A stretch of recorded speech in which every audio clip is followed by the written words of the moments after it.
President-elect Joe Biden is preparing for his occupation in the White House as the next president of the United States. And this has prophetic implications in connection to the mark of the beast. That's what I'm going to be talking about in this video. But before I do that, check out my new Christian t-shirt. It says no matter who's president, Jesus is king. It comes in a variety of styles, sizes, and colors, like a t-shirt, a hoodie, and a long sleeve shirt. And there's also a mug, a smartphone case, and a few other items in my store with the same message. These shirts can be a good conversation starter to help you share your faith, and proceeds from your purchase help keep my channel going. Not to mention, I'm having a limited time sale now through Cyber Monday with a big 20% discount if you order now by clicking on the card in the upper right hand corner of the screen or the link in the video description. Now, in terms of how Joe Biden's presidency is connected to the mark of the beast. Joe Biden is a Catholic who is in support of Pope Francis's climate solutions, which include Sunday rest, and this is paving the way for the mark of the beast. For example, an online post entitled "Pope Francis Congratulates Joe Biden on Election Win" by Al Jazeera mentions that Pope Francis called Joe Biden after his election win to congratulate him, and it also states Biden said he hopes to work with Francis on issues such as climate change, poverty, and immigration. Pope Francis's solutions to climate change are outlined in his 2015 encyclical entitled Laudato Si, which means praise be to you. Some of those solutions are good and responsible, like avoiding the use of plastic and paper, reducing water consumption, using public transportation or carpooling, and planting trees. But then the Pope goes on to promote Sunday rest. On page 237 of Laudato Si, he says, "On Sunday, our participation in the Eucharist has special importance. Sunday, like the Jewish Sabbath, is meant to be a day which heals our relationships with God, with ourselves, with others, and with the world." Did you catch that? Observing the Sabbath on Sunday, that is resting on Sunday, will bring healing to the world. In other words, it helps reverse climate change. Pope Francis then goes on to say, "The law of weekly rest forbade work on the seventh day, so that your ox and your donkey may have rest, and the son of your maidservant and the stranger may be refreshed." Rest opens our eyes to the larger picture and gives us renewed sensitivity to the rights of others. And so the day of rest, centered on the Eucharist, sheds light on the whole week and motivates us to greater concern for nature and the poor. The Pope quoted the fourth commandment when he spoke of the law of weekly rest, and I wonder why he referred to the commandment as a law.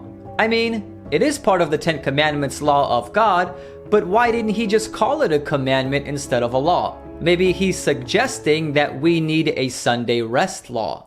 It wouldn't be the first time the Catholic Church said something to that effect.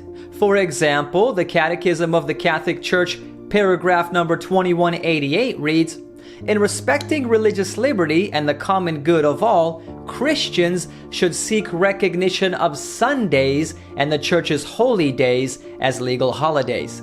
In other words, Catholics should attempt to influence governments to pass laws mandating Sunday rest. Now, you may be asking yourself, what's the big deal? Isn't Sunday the Christian Sabbath anyway? I mean, if that's the case, it shouldn't conflict with the Bible or the Christian religion, right? But actually, Sunday is not the Sabbath. It's Saturday, and the Catholic Church admits to changing the Sabbath to Sunday and claims it is a mark of her authority. Exodus chapter 20 verses 8 through 10 says, "Remember the Sabbath day to keep it holy. 6 days you shall labor and do all your work, but the seventh day is the Sabbath of the Lord your God. In it you shall do no work." Keeping the seventh-day Sabbath holy is the fourth commandment, and the 10 Commandments were written on 2 tables of stone and given to the Jews several thousand years ago.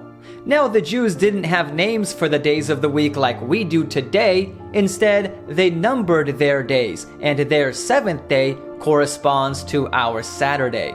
Evidence in support of this is the fact that the Jews have been keeping the same day as the Sabbath ever since they received the Ten Commandments, and the day they keep as the Sabbath today is Saturday. Also, the New Testament does not sanction a change of the Sabbath from Saturday to Sunday. You will not find one scripture in support of that. And if you believe that, or that is what you have been taught by your church, I invite you to post a Bible verse in the comments section under this video, which states the Sabbath has been changed from Saturday to Sunday. Many Christians have been taught that since Jesus resurrected on a Sunday, that makes Sunday the new Sabbath now. But you don't find a verse in support of that in the Bible. Instead, the Roman Catholic Church admits to making the change and says it is a mark of her authority. Here's a few quotes from Catholic sources that prove that. In the Convert's Catechism of Catholic Doctrine, we read, Question: which is the Sabbath day? Answer: Saturday is the Sabbath day. Question: why do we observe Sunday instead of Saturday? Answer: we observe Sunday instead of Saturday because the Catholic Church transferred the solemnity from Saturday to Sunday. Albert Smith, Chancellor of the Archdiocese of Baltimore, wrote, If Protestants would follow the Bible, they should worship God on the Sabbath day. By God is Saturday. In keeping the Sunday, they are following a law of the Catholic Church. And C.F. Thomas, Chancellor of Cardinal Gibbons, wrote, Of course the Catholic Church claims that the change was her act. He's talking about the change of the Sabbath from Saturday to Sunday. And the act is a mark of her ecclesiastical power and authority in religious matters. A mark of her authority? Sound familiar? The mark of the beast? So the Catholic Church changed the Sabbath from Saturday to Sunday, and they say that by keeping Sunday holy as the Sabbath, you are submitting to the authority of the Catholic Church. Now, how does this relate to the mark of the beast, you may be asking? Well, honoring Sunday as the Sabbath is false worship, and Revelation chapter 14 tells us that the mark of the beast is an issue of false worship. Verses 9 through 10 says, If anyone worships the beast and his image and receives his mark on his forehead or on his hand, he himself shall also drink of the wine of the wrath of God, which is poured out full strength into the cup of his indignation. Notice, those who worship the beast receive his mark. Most Christians think the mark of the beast is something physical, like a microchip implant or a tattoo, but the Bible says that it's false worship. This is repeated in verse 11, stating, And the smoke of their torment ascends forever and ever, and they have no rest, day or night, who worship the beast and his image, and whoever receives the mark of his name. It's clear as day in the Bible. However, the Sunday Sabbath is not the mark of the beast now. It will only become the mark of the beast once it's enforced by law. Speaking of apostate Protestant America, symbolized by the lamb-like beast, Revelation chapter 13 verses 15 through 17 says, He was granted power to give breath to the image of the beast, that the image of the beast should both speak and cause. That means force, as many as would not worship the image of the beast to be killed. He causes, again, forces, all, both small and great, rich and poor, free and slave, to receive a mark on their right hand or on their foreheads, and that no one may buy or sell except one who has the mark or the name of the beast or the number of his name. How does a nation speak? A nation speaks through its laws, so a Sunday worship law will be created in America to force people into false worship.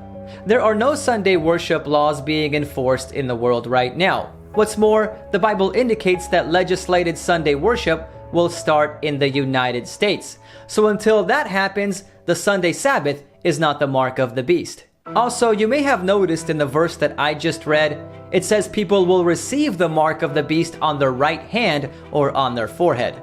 That's why many Christians believe the mark of the beast will be something physical that will be implanted on our hands or tattooed on our foreheads.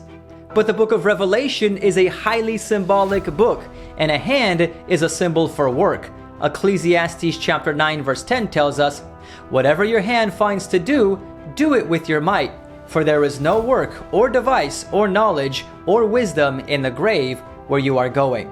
So those who receive the mark of the beast on their hand are those who do it so they can continue working, so they can continue buying and selling.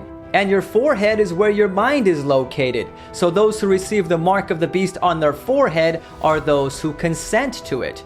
They genuinely believe that it is something good because they are deceived by the devil. Now, as I said before, there are no Sunday worship laws being proposed in the United States or any other place I'm aware of for that matter. But there are Sunday closing laws. For example, in the country where I live, Poland, supermarkets and most places of business are closed on Sunday. The only things open are gas stations, bakeries, pharmacies, convenience stores, and some restaurants. Germany has basically the same Sunday closing laws as Poland.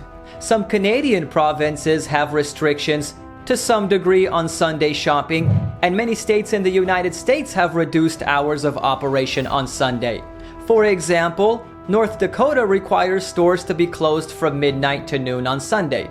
The District of Columbia prohibits liquor stores to sell alcohol on Sunday, and some states like Indiana and Pennsylvania prohibit dealerships from selling vehicles on Sunday. Sunday restrictions in the United States are remnants of blue laws, which are Sunday trade restrictions that date back to the 18th century. I believe that the Sunday closing laws that exist in numerous countries around the world will increase. In other words, more countries will adopt similar laws. And this is a precursor to the mark of the beast, enforced Sunday worship. And when the mark of the beast will be enforced, it will be easy for countries to apply it because they will already have Sunday closing laws in place, so it's not that big of a transition. But how will we go from Sunday closing laws to Sunday worship laws? That's a big jump. I mean, most people may be willing to accept Sunday closing laws for social and environmental reasons, but not everyone in the world is a Sunday-keeping Christian. I think a combination of things may contribute to turning Sunday closing laws into Sunday worship laws. One of those things may be increased natural disasters. Natural disasters like hurricanes and wildfires are attributed to man-made climate change. And countries around the world are already applying measures to decrease global warming and reverse climate change, like decreasing air pollution, better waste management, recycling, increasing renewable energy, and protecting wildlife. Now, while I do think these are good measures and they may lead to a better quality of life, with cleaner air for people to breathe and less waste, it's not going to stop major natural disasters. The Bible is clear about that. The Bible mentions several end-time signs. For example, Jesus said in Luke chapter 21 verse 25, "And there will be signs in the sun, in the moon, and in the stars, and on the earth, distress of nation, with perplexity, the sea and the waves roaring."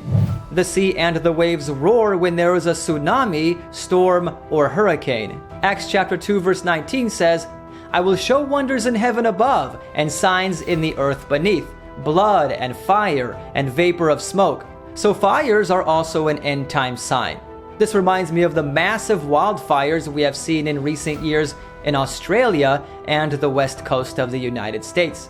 And speaking of some more signs of the end times, Jesus said in Matthew chapter 24 verses 7 through 8, "And there will be famines, pestilences, and earthquakes in various places. All these are the beginning of sorrows." The word sorrows here is translated from the Greek word odin, which means birth pains. Therefore, the Bible compares end-time signs to the pains, in other words, contractions, a woman has when she is going into labor.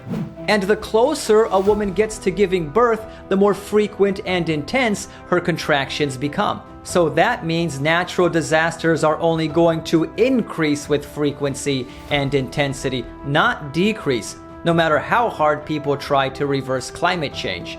So what we can expect in the near future is increased natural disasters with efforts to reverse them through climate action.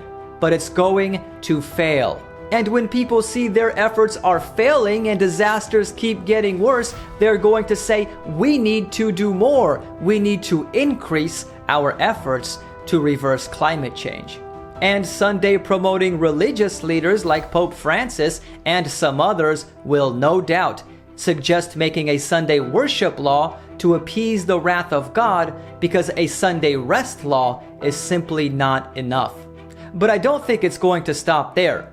That kind of suggestion may gain the support of Sunday-keeping Christians, but it probably won't convince the rest of the world. And that's when I think false miracles will be employed by the forces of evil, and the devil will even impersonate Jesus Christ to convince people that a Sunday worship law needs to be made.